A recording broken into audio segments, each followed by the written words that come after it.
Yep, don't want to forget that part, right? I know. Okay, since we're And then- recording that, does that mean I Yes. can have access to it after?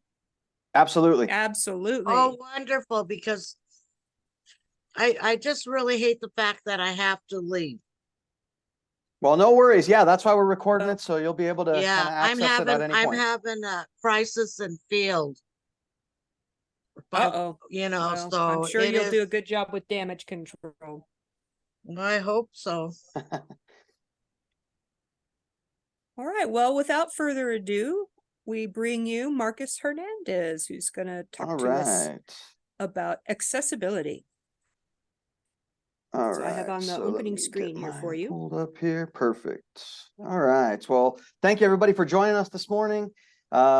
Break is just around the corner, so we're getting there, moving through the semester. So I thought for my first presentation as the faculty fellow here this year, one thing I would like to do today is kind of just go through kind of a disability resources 101. Kind of, I know when I started teaching here, like I've shared with some of you before, I wasn't even really fully aware of the process either. And that's me going through all the processes at the different universities I was as a student requesting accommodations and stuff through disability services. So figured that would be useful. So just wanted to first give my contact information. I'm Marcus Hernandez, Access Coordinator, Disability Resources, Adjunct Instructor for the History Department as well. Our phone number, you could send us go to our website to schedule an appointment. You can call. We can. We're in the OSC room 104, so on the first level here. So that's kind of how to get a hold of us. So pretty easy to find. And so I think one of the first things I would like to do as we go into this kind of question and answer, we're going to kind of run it as like a discussion, right? Like ask some questions out there, throw some things out there to kind of see what you guys already know. And then, you know, that kind of will give me a good place to start or fill in gaps or do anything else I need to do at that point. So one question for those of you participating in the Nearpod here that I'd like to kind of start with is basically the big question of who is eligible for our services, and more specifically, what are the characteristics of a disability as defined by the ADA or the Americans with Disabilities Act? So if anybody wants to just throw a few kind of suggestions in there, or I guess ideas, not suggestions necessarily, but any potential definitions, anyone know the answer? If you want to throw a couple in there, we can kind of get going on that.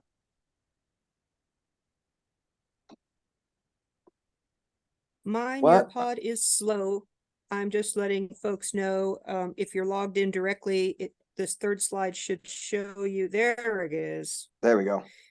I'm in my Wi-Fi is terribly slow out here in the country. Here it is. ADA definition of disability. There we go. What are characteristics of a disability as defined by the ADA?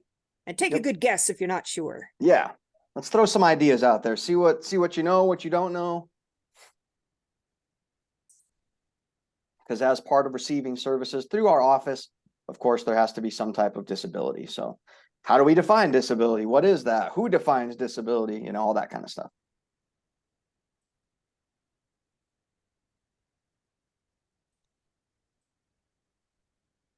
All right, I have one posting here. It says ADA categorizes an individual as having a disability if they possess a physical or mental impairment that significantly restricts one or more essential life activities. Exactly, right? So pretty standard definition there. Not, you know, not the hardest thing to find if you look up who qualifies for disability services, right? For university setting. So any Go. Yeah, I was going to say someone got that directly from somewhere, and that's perfectly fine. That's good to know where to find it, if nothing else, right? So one or more mental or physical impairment that drastically, you know, impacts one or more substantial life activities. So I figured, you know, I guess one thing to think about is it's not, you know, well, I have a really bad cold or sneeze for 2 weeks now. Maybe that's creating a disability. I mean, I guess could be. I'm not a doctor, but we need a little bit more information than that, right? Or, you know, hey, I have sometimes I get a headache, once in a while. And when I do, it's hard to study, right? Okay, well, maybe there's some sort of chronic migraine or traumatic brain injury or something else going on that's creating more than, a normal once in a while headache. Or maybe it's just, hey, we all get headaches once in a while.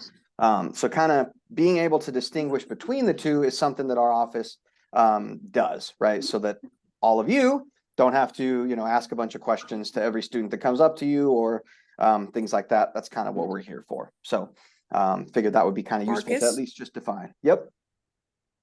Yeah, so somebody posted also in all caps, documented qualifying disability, which is a provocative statement to me. And then when you were just speaking, I hadn't thought about it, but like if somebody is on crutches for a couple of weeks, is that I mean, obviously a temporary situation, but how is that differentiated from somebody with a long-term condition? So Gotcha. all right. Gotcha.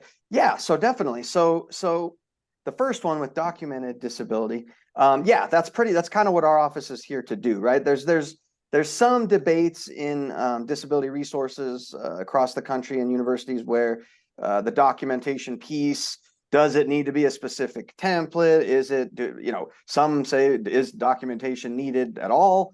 And so there's definitely a process that you have to go through, and that's kind of what we're going to talk about here in just a second. But unless it's something, very, visually obvious, if a student's coming in and they're requesting services based on some mobility issues and you can clearly see, obviously I wouldn't be able to, but someone else could clearly see, there's no legs there or something like that. I mean, it seems kind of, overbearing or overkill, I guess, to kind of request documentation in that example. But for other ones that aren't as obvious, aren't as visible, aren't as easy to detect or whatever, then that's where, definitely some sort of documentation would be needed in that instance. So it's kind of a little of both there. For the second one with the temporary crutch situation or whatever, we definitely do have temporary accommodations, and those kind of work a little bit differently than full-time accommodations, obviously. Temporary accommodations will generally have, all of you guys have received accommodation letters from me at some point, I'm sure. And you'll probably notice some of them have dates on them, right? So it'll say accommodations are approved from, this day to this day kind of thing. That's because that is a situation in which, again, this is not, as far as we know, not a full-time situation, not a permanent situation, I should say. It's something, a concussion, broken leg, something like that, where they're going to heal up just fine, but in the interim, it's going to take a few weeks or something like that. So temporary accommodations, one way to kind of identify that is through the accommodation letter with that kind of date range. And then, obviously permanent accommodations, they don't have a range because they're, not going to go anywhere, right? So does that kind of answer those questions? Yes, thank you. Anything else in the chat? I'm going to advance the slide there. Okay, perfect. To the slide that gives us the definition, ADA definition. Yep, perfect. So we kind of already went over that, right? We kind of talked about the definition of the ADA or ADA's definition of disability. So I guess we can kind of move forward past that. Okay. But we do serve lots of different, students in disability resources with many different disabilities and disability types and things like that. So if we move forward to the next kind of collaboration board, I thought it'd be useful to potentially see what you guys think, if you could maybe come up with 3 or more reasons why a student may access disability resources or reach out to us, basically. And if it's more than 3, that's great. But what can you come up here? What would be some reasons why a student may reach out to potentially get accommodation set up with our office?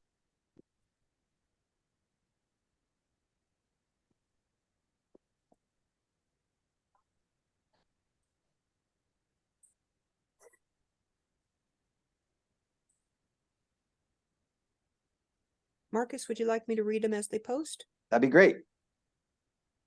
extra time for cognitive processing during exams. Definitely a big one. That's a big one. The student needs more time during exams, same as the first there. Need extended time on test, 1, and then 2, receive materials in a different way. Yep, And definitely. then Alternate format course materials is a big one. accessible space for living. Definitely. So we'll talk about the difference between academic accommodations versus non-academic accommodations. And in that case, living space, housing stuff would fall into the non-academic accommodation category. The student needs to have a service animal. So glad you brought that up. For a service animal, we don't really need to be involved at all unless they're living in university housing or something. So I guess now would be maybe a good time to kind of talk about that a little bit. So we do deal with service animals, and we also deal with emotional support animals. And there's differences between the two. A service animal is basically, first off, can only be 2 things. It can only be a dog, or does anyone want to take a guess at what the second one is? There's only 2 animals it can be. Cat. I know. No cat, no cat. Good guess though. I'll let someone else guess before I say it. All right, sounds good. A monkey. That's That's what I- close. That's That's close. what I was thinking. A Any monkey. other guesses? Monkey? No monkey, no monkey. Is it It's pretty what? abstract, I guess. a What'd you say, bird? Charisse? Is it a bird? Nope, not a bird, not a bird. You guys want me to give you the answer? Yeah, like a gerbil or something. Not a gerbil, nope. And if you were my class, I'd probably sit here for another 10 minutes in silence till you figured it out. But hey, we'll help you guys out this morning, right? So for a service animal, it's either a dog or a miniature horse. Those are the only 2 things a service animal can be. Cats, birds, Really? snakes, Oh. pigeons, reptiles, none of that is a service animal. So a service animal is legally able to be anywhere the handler can be. So if it's a dog, so a good example of a service animal would be like if I had a seeing eye dog, right? That dog is performing a specific service. It's not that it makes me, feel better, or that it helps, calm me or think, it could be that in certain instances, but in this case, it's a very specific 1 + 1 = 2, basically. And so that dog is performing a task. It's performing a service to me, right? And so miniature horses and things like that, I think, can be used a lot for like if you have mobility issues, or it's like stability things and stuff like that. So if a student comes to you and they're saying, "Hey, this is my service animal cat," that is incorrect, and that is not what that animal is. So I'm glad that question was brought up. So service animal, basically, is this animal, the big questions that we ask in that case is this animal required due to a disability? If the answer is yes, okay, what specific tasks, abilities, or things does it perform to mitigate the symptoms of that disability? And if there are, good answers to both of those, and it's performing a service, and it's a miniature horse or a dog, then that would be a service animal. The one that we get the one that we actually have to do something about, like in terms of approvals or not approving, is emotional support animals. Those are the ones where, my chicken makes me feel better when I have it around me, or my hamster, the chinchilla that I pet, the fur makes me, it calms my fingers down, and when I'm really antsy, and it really gives me that texture that I need. And I have separation anxiety, so my cat really, the purring and things like that help me not miss home as much. It's like those are the types of emotional support requests that we get, and those can generally be a lot of different types of animals, and we've gotten requests for a lot of different types of animals.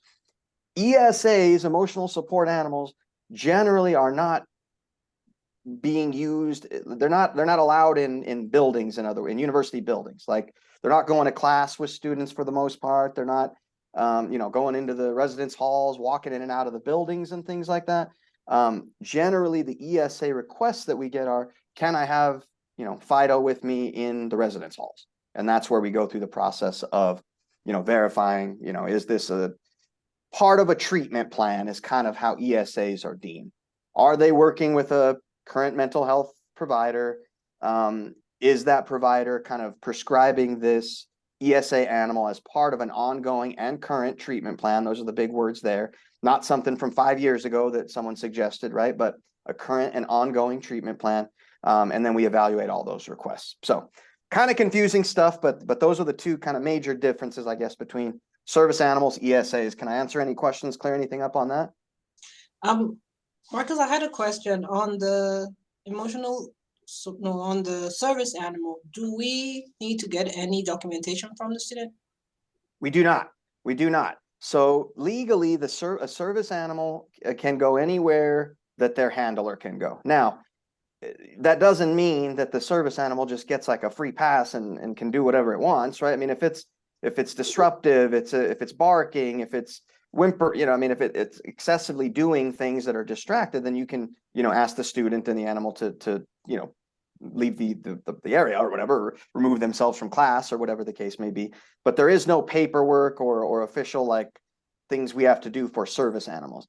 For emotional support animals, there's a ton of, just in case students ask or whatever, there's a ton of online services that'll charge you and say, yeah, here's your ESA certificate.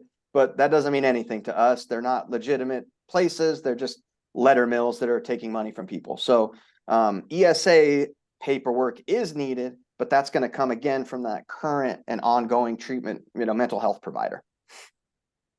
And then my second question was, how do we help a student if they have an a service animal, but they have part of their course requires them to go to a place where the service animal is not allowed? What do we do to help them complete the course? That shouldn't happen.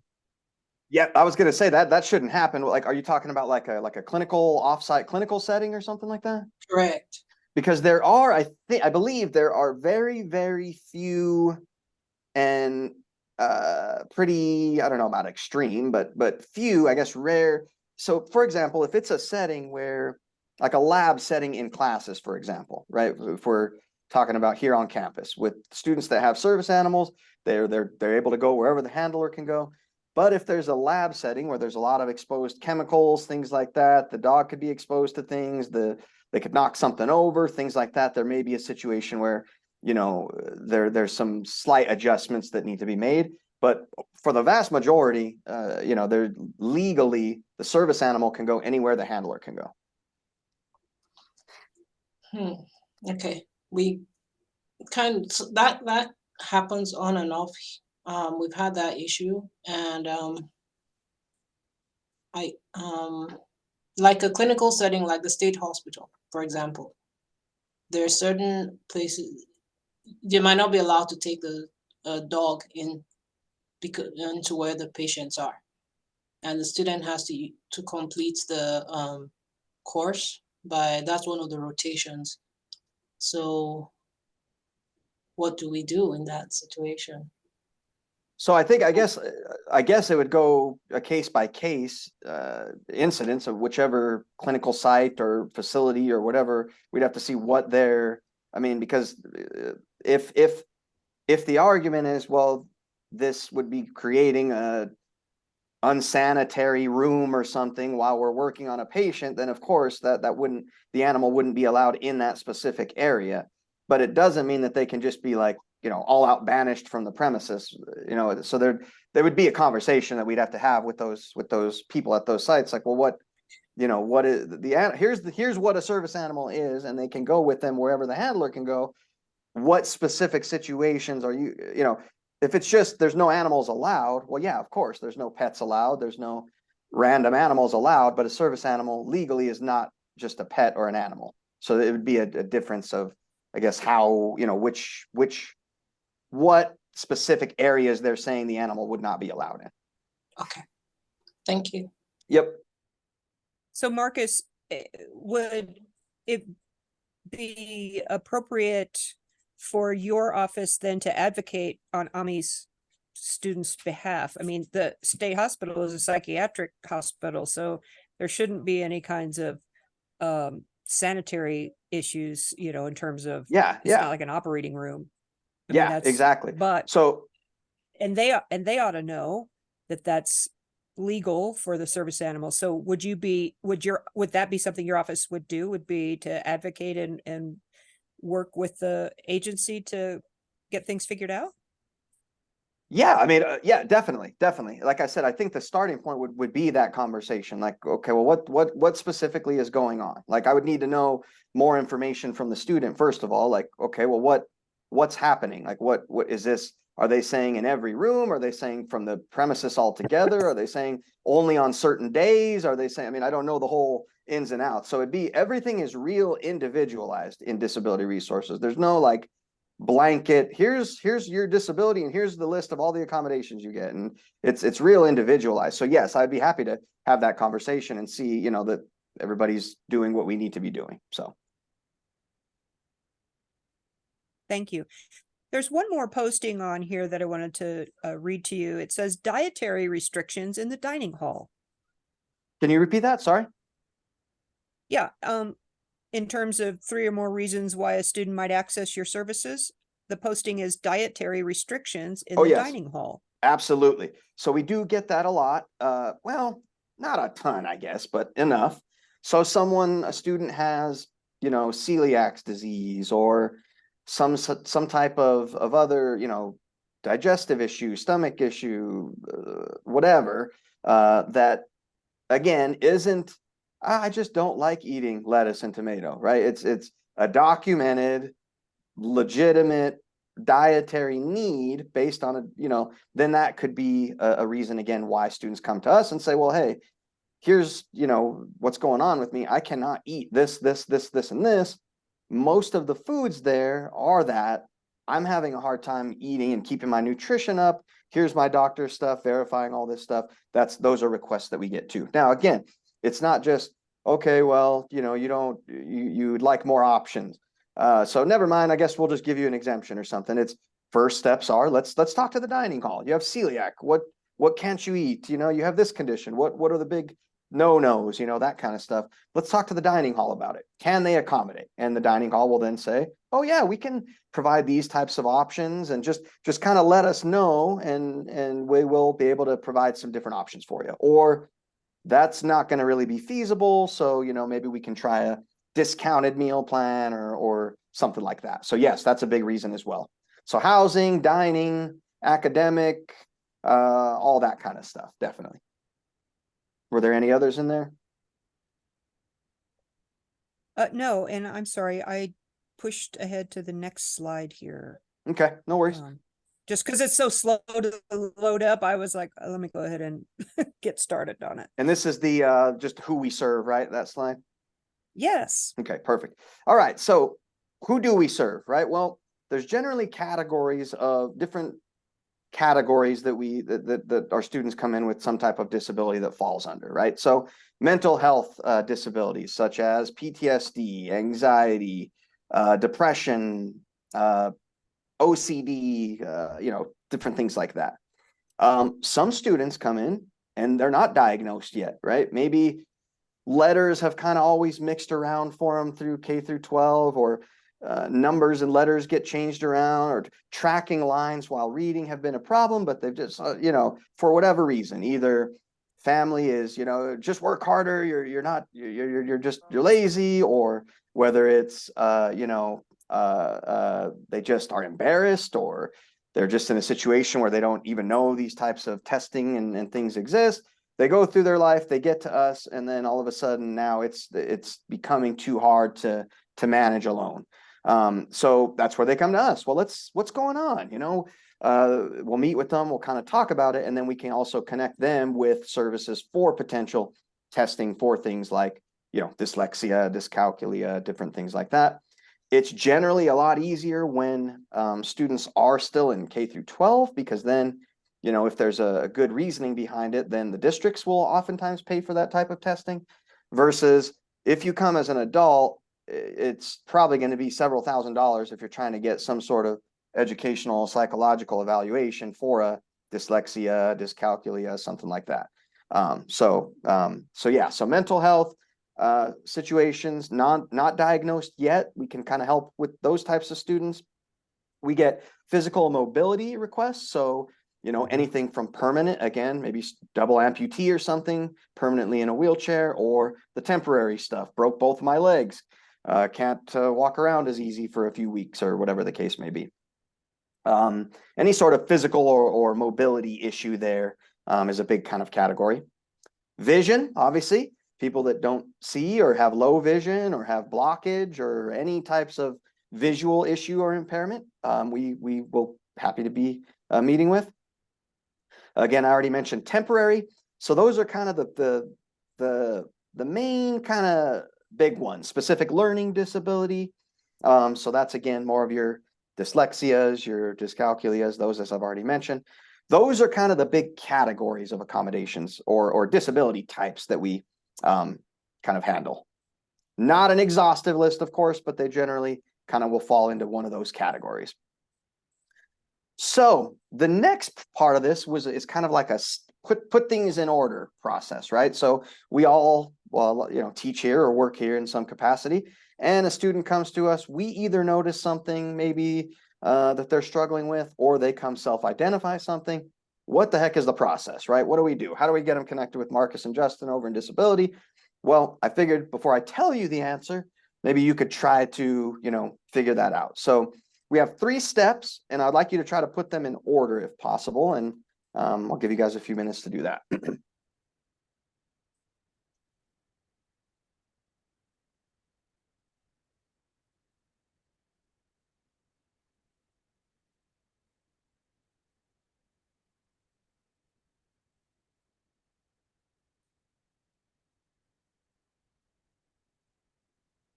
What are the steps?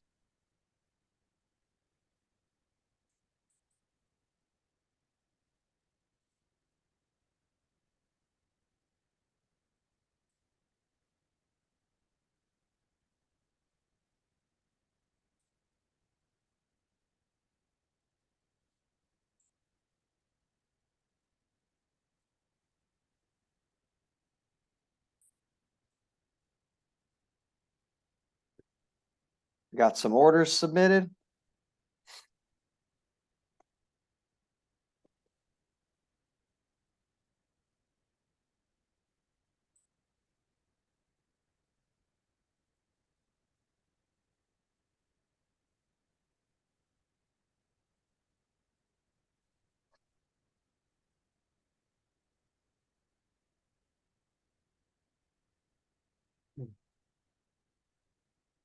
All right. Have people had a chance to put their guesses in? Anybody got some guesses? Yeah, okay. Shall I advance to the next slide? All right, let's try it. Yep. So there's 3 steps, basically. I'll give you the answer here, right? So 3 steps.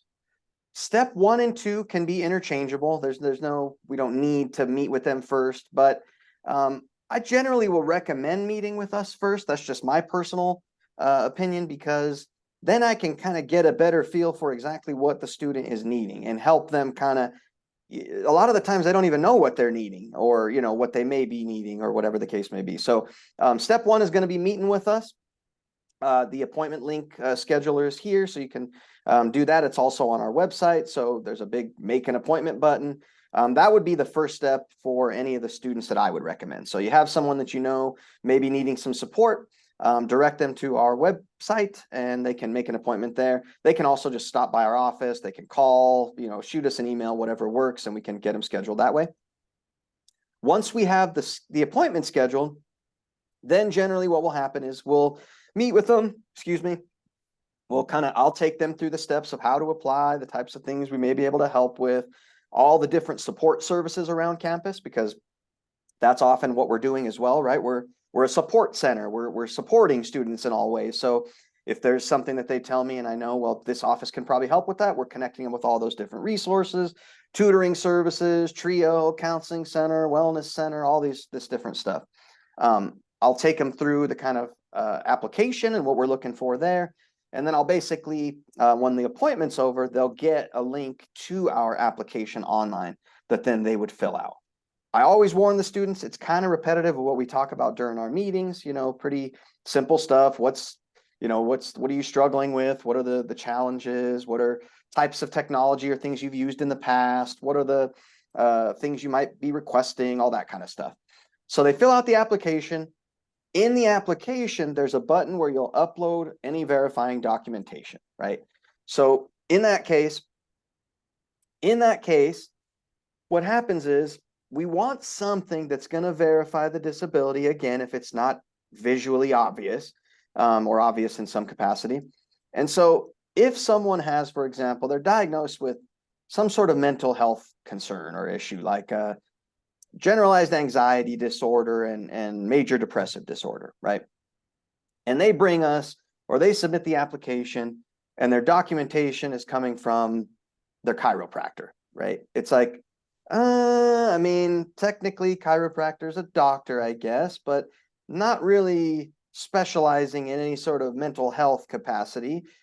So we might want more information or information from a mental health provider in that case, right? So that's what we're doing in the third step that I'll talk about in just a minute. But number one, meet with us. Number two, fill out our online application and upload any verifying documentation of the disability, and then hit submit. Those are the two steps for the students. The third step is for academic accommodations, our office disability resources review of the information. So once I've met with them and kind of figured out what's going on there, once I've read their application, read what the doctor, the psychiatrist, the therapist, whoever has said, and you know, then I'm able to see what the requests are and then say, okay, make that determination ultimately, right? All right, this student is deaf, completely deaf. I received the audiologist report verifying the student's inability to hear. The student is requesting an interpreter to go to class with them for sign language services. Pretty 1 + 1 = 2 there, right? That's a pretty even, that's not a, you don't have to think much on that one, right? But on the other hand, if a student, same student, deaf student, gives me that audiology report, you know, or audiologist, whatever report, verifying, yep, student definitely can't hear me.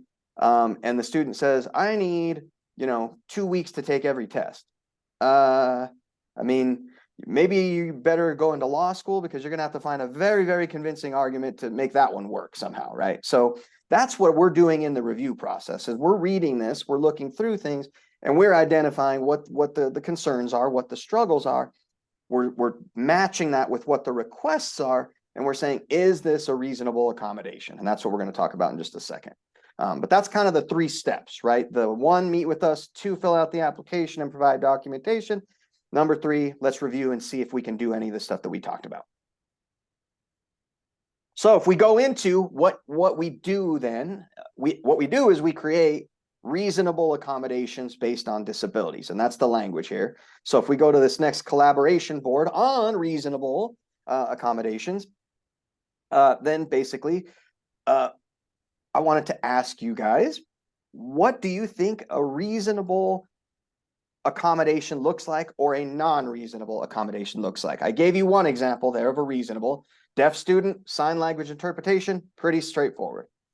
Non-reasonable, deaf student, 3 weeks for every exam, probably not reasonable. Can you guys come up with any examples?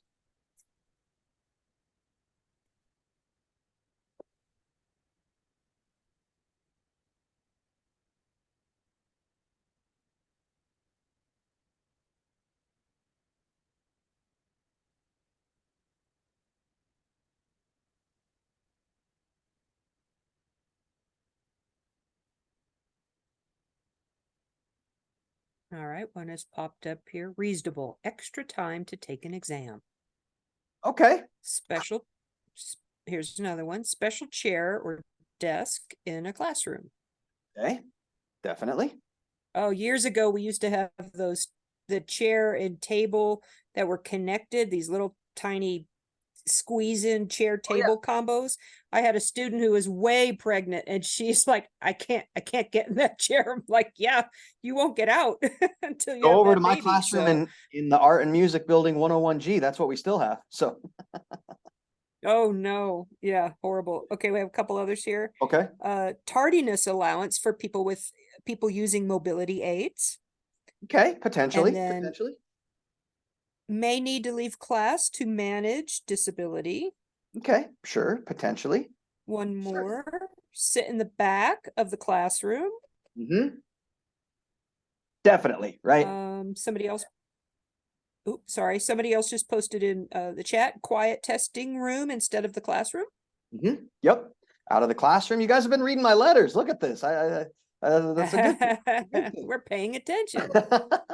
So yeah, these things could be reasonable or could not be. That's kind of the big point here, right? Like reasonable extended time on exams, for example, if a student has, let's just go with dyslexia again, right? And their tracking is difficult, and it's not that they can't read, but it just takes them a little longer before those numbers or letters kind of fit in the right places, or before they can use the overlay that helps them to see things better, or it's just taking them a little longer due to that disability. That's a reasonable accommodation, right? A little extra time, no worries there. It makes sense, right? But in certain instances, it may not be reasonable, right? Like let's say a student has, what's a good example of let's say they're requesting extra time, and it's because they, broke their right hand or something, and they can't physically write, and you actually have to physically write this one or something, right? Well, maybe that's not a good example either. I'm trying to think of a better one here. Like if a student is requesting, let's just stick with the time and a half for that example that I just mentioned makes sense, right? If it's an hour test, you're getting an hour and a half just for that tracking issue. We're just evening that playing field. If the student is saying, I need a week to do every exam, that's not reasonable anymore, right? So it can be reasonable just to the amount of time that we're providing or that they're requesting, or not reasonable based on that as well. So really what we're doing is we're not here to trick anybody, or we're not, I tell the students this too, like we're not here to give anyone an advantage, but we're also not here to keep people at a disadvantage. We're just the leveling effect, right? We're here to just level everything. And we're not here to guarantee success, right? And that's the reality of it. We're here to support success. We're here to keep you, thriving and succeeding in all your classes and help you whatever we can. And we're here to support you, but we can't guarantee success. And so that's what these accommodations are really doing. They're just leveling a playing field so that the student has equal access to these things. And so that, they can do what they want with that equal access. There's All two right. more that have just popped up. Okay. Print-based course materials in alternate formats, and web/electronic-based course materials in print format. Definitely. So some students have like some sort of situation, a traumatic brain injury, chronic migraine, something like that, where staring at screens for long periods of time triggers and really impacts or leads to these heavy migraine episodes, right? And then their eyeballs are hurting, and then so they request, hey, I don't need really any extra time. I don't need anything else. But for these 2-hour online exams, can I take them, paper format or something like that? And then in the reverse, for maybe that student that has some sort of specific learning disability that mainly manifests itself in reading or something like that, right? And they're looking at the paper. Well, there's different types of software on computers that can highlight the words as you're reading through the lines, or do these different things, magnify or create different color contrasts, different things like that, so that for the student that really has a hard time tracking black and white on a sheet, that color, contrast within the screen and the digital copy really helps them even that playing field again. So definitely those are big examples as well. All right. So was that all of them there? Yep. Okay, perfect. So we'll move on then. And the next part will be basically there's what we're looking for.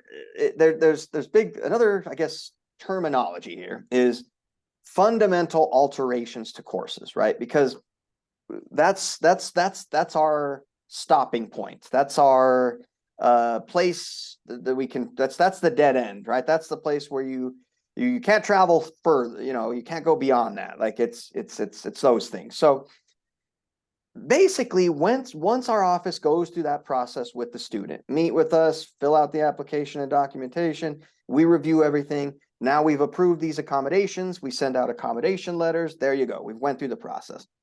Once that happens, again, what we've done is we've reviewed everything for all of you guys, right? So that we say, this is, yes, a reasonable accommodation. This, and then there's stuff that may not get approved, and and those won't show up on your accommodation list, of course. And so we have that conversation with the students as well. But what we can't do is fundamentally alter a course. So for example, this semester I was working with a student. They're in music, and basically in a couple music courses that they're in, it's the performance music courses, not music literature, not music theory, not music appreciation, not those kind of more textual types of classes, but playing. Your grade is assessed on how you play these instruments. Due to a new founded disability, a student is unable to play, and their doctor is saying that do not play these instruments until we figure out what is going on, because it could create further issues or whatever, right? So it's a discussion. We reach out to the music department. Hey, what's the primary assessment in this course? Blah blah blah. Are there different types of assignments we can do in this situation to kind of give equal access? Are there other ways around this? Let's put our heads together here, right? In that case, unfortunately for the student, since the primary objective is how well you play these instruments, we cannot just make an accommodation that say, oh, never mind, student can't play the instruments and they're excused from it. Like that would be fundamentally altering that course. So in that case, that's something that we cannot do, right? Now, if it was, again, a music literature course or something, and it's not gauging you playing the instrument, it's maybe I don't know the music classes, so don't hold me to their content here, but maybe it's not gauging how well they play, but it's saying, can you write a piece of music for others to play? Then that student with the hand issue, maybe there's talk to type kind of things we could introduce you to where you can compose that way, or there's technological solutions, things like that. So if and when there is ever a situation where there's a fundamental alteration to the course, that's where we can't do that. And so that's why for some of you, we've already had these discussions, and maybe in the future, others, will have those discussions with me too, because it's not always black and white, right? It's not always real clear cut. Sometimes it takes us putting our heads together. I don't know the ins and outs of this class. Can you explain to me what the assessment is? Okay, well, what if we tried this? Would that fundamentally, and then we try to get creative to come up with solutions. So do we have any questions on that?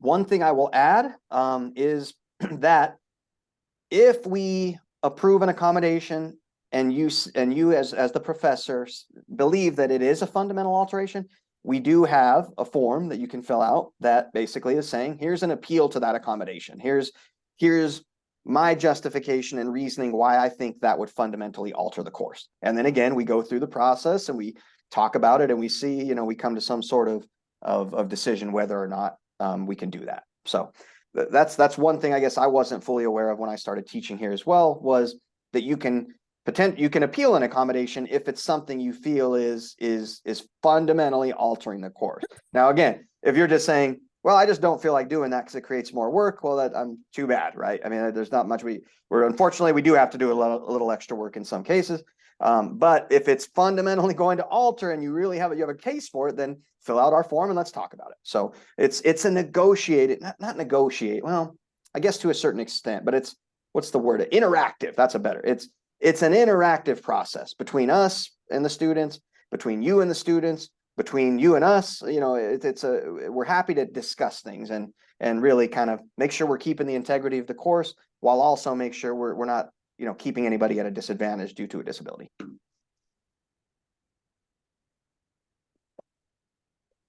All right.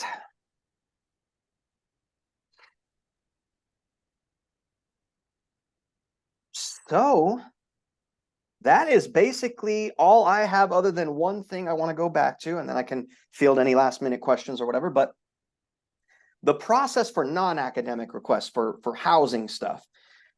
So a little different. It's still the same 3 steps, and this won't impact a lot of you more than likely.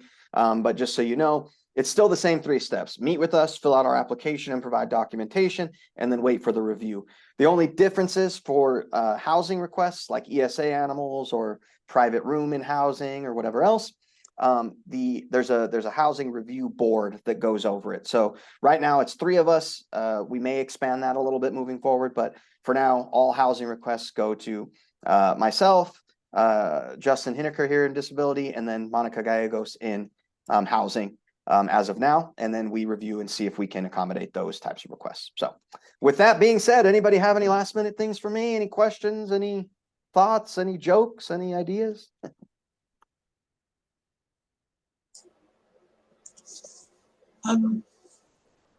Yeah.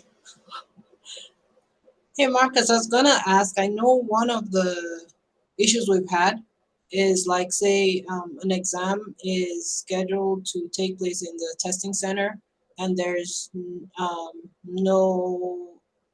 they don't have enough seats or something for the student. Say the exam was scheduled for Monday and the student says can't get in until a Wednesday. Is there anything being done about more resources so that we could have, because sometimes we have quite a number of students who need accommodations that need to take a test in a testing center. Sure. Do we have more resources going? Because our spring semester is going to be pretty busy. So basically, you know, the number one thing, as we all already know, right, is planning in advance, right? Getting things scheduled in advance. If you have your exams, if you run a class where your exam times aren't going to change, that is awesome. And you already have them on the syllabus. Oh man, that just makes everything so much easier, right? Because then what happens is the student can go and they can schedule all their appointments with the testing center from the beginning of the semester if they know when those tests are going to be. Now, again, I teach here as well. I know that's not possible all the time. Sometimes we're putting last minute questions in there and all that kind of stuff. I get that, right? But in that case, I believe, and don't quote me on this, but I believe the testing center has a policy of like a 3-day window. So if your test is on a Tuesday, let's say, you can take it either Monday, day of, or the day after. That's kind of their 3-day window. Again, I think that's the way it works. I'd have to verify that with them. But the idea is planning ahead of time so that there isn't that situation. If there is, then we generally at this point have to operate within the hours of the testing center. So they're 8 to 5. So that's what we have to work with now. So unfortunately, there's not really other hours at this point or other times. So it's really more a matter of scheduling ahead of time and being as diligent with that as possible. Not just on our end as the professors, but also as on the students' end. And I make sure to tell them that a lot. Maybe it goes in one ear and out the other, who knows? But I make sure to tell them a lot in all of our meetings, like for students with testing accommodations, like talk to your professors, be upfront, like get the ones that the dates aren't going to change, get all those scheduled ahead of time. That way, the ones that do pop up last minute, you're only having to schedule a couple of those versus all of them and stuff like that. So. Okay, thank you. Now, does this mean that we cannot accommodate a student when a testing center doesn't work? So we'll just tell them do whatever we can? No. I have late afternoon classes, and my final is scheduled for 3:30 p.m. It goes to 6, and I will allow student extra time, but not in a testing center because they don't work. Gotcha. So for you, it seems like if I'm hearing what you're asking, it's you want the students to take the test at the same time as everyone else. Yes. Gotcha. Yeah. So in that case, it kind of be like what I said a minute ago, really. I mean, we have to operate within the functioning hours of the testing center. So in that case, it would be, well, if the student if they're not going to be able to get that extra time. So if it's a 3:30 to 6, what is that? 2.5 hours? So if a student gets time and a half. I mean, they can get the time, but I cannot have the special room for them when I have to proctor test with all the other students. Yeah. No, I'm understanding what you're saying there. So in that case, it would be either they would take the test, they would start the test a little before, they would take the test the next day so that they're getting that. If it's a 2.5 hour exam, they would get, let's say they get time and a half, then they would get, what would that be, 3 hours and 45 minutes. So obviously they would have to schedule their exam before, 2:15 or whatever, so that Well, they it's a have that question of time. integrity of the exam in that case, so I'll have to give a different test to the students. You could write a different test, sure. It would have to be, it couldn't be like, there couldn't be any additional questions, or it couldn't be like a completely like separate exam than you're giving the rest of the students, because then that would be creating inequity in that regard. So it'd have to be but let's say it's a 50 choice or a, There's 50 no question. choices. These are design questions. There are specific design questions for engineers. Sure. And So yeah, I mean, the different order of how you put them in the exam or something, or, asking it in a little different way, but it's the same general question, that would be fine. that's about a whole day of work to create another test that is a Yeah, different. no, I understand. And that my recommendation would be, that they just schedule and do it a little earlier, then you don't have to rewrite a whole new test, or you wouldn't have to do anything different. I get the argument of, I want them to take it at the same time. But of course, we're all working within what departments and what policies and what procedures we have. And as of right now, the testing center's hours are, 8 to 5 kind of thing. So it'd be a situation where we would just have to kind of work within those parameters. Well, that's an equal treatment of the students, the morning ones versus the night ones, or the afternoon ones, or the ones that are working from 8 to 5 to begin with, because the testing center is not open for them. But I guess that's a different issue. So. Well, I understand what you're saying. Like I say, the testing center is open to them. It's just not open to them during those exact times. So there It's would not be other open. windows where they can do it, though. Okay, thank you. Any other questions? I just want to point to the chat. I posted a very quick feedback form. The link is there. You can click on it and let us know that you're here today, and a little bit of feedback would be awesome. Are there any other questions? Marcus, thank you so much for your time. No problem. Thank you guys and for your joining us. wisdom. I wish everybody a wonderful break. For those of us who get to start at Monday, hooray. For those who start it later in the week, hooray. But best wishes to all of us to have a little bit of downtime and hopefully get to enjoy some time with others. Everybody have a great break. Thanks for listening to me, and we will talk to you guys around. Take care. Thanks, Marcus. Thanks, Thank Aaron. you, Marcus. Have a good one. Thank you.